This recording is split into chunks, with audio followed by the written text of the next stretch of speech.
Let's say you're on an offshore voyage and the seas start building. You're running with the seas and the seas are picking up the stern of the boat and causing you to race down the face. That can be a dangerous situation that could lead to pitch poling.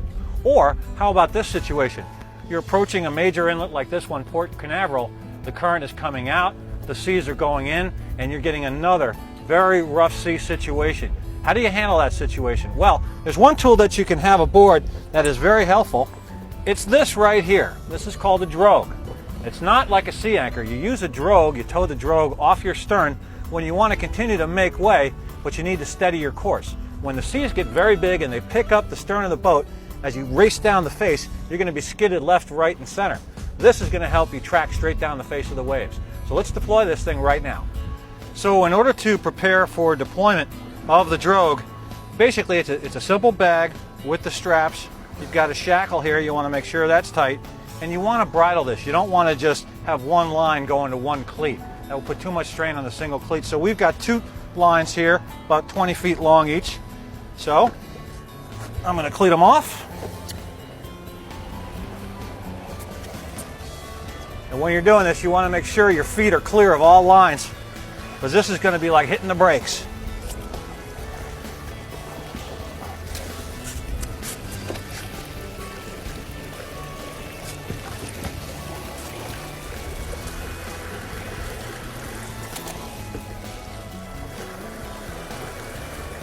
Now you can see the drogue in action. It's creating its own little surf. It's slowing us down, and it really helps us with our tracking. Now that the sea anchor is deployed, you can see it's pulling, it's making a nice big wake. We've got two lines bridled to it. It's really slowing the boat down. And look at our wake. We're tracking straight and true right down these following seas. This is a great tool to use in rough seas or running inlets. Now, unlike a sea anchor, the drogue is much, much smaller. It doesn't have a trip line. So what you want to do when you're ready to bring it in, just simply stop the boat and pull it in. It's designed so the water flows out the side pockets.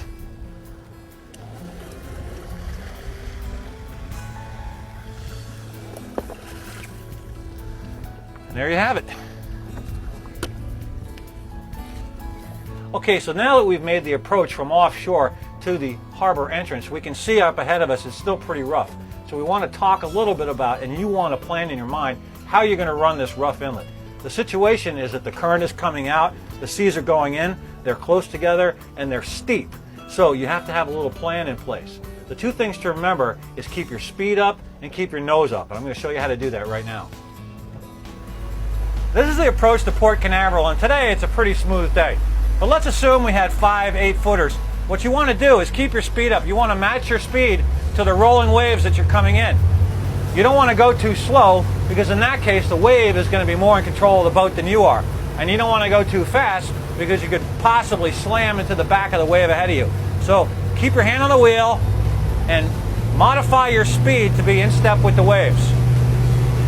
And keep that bow up.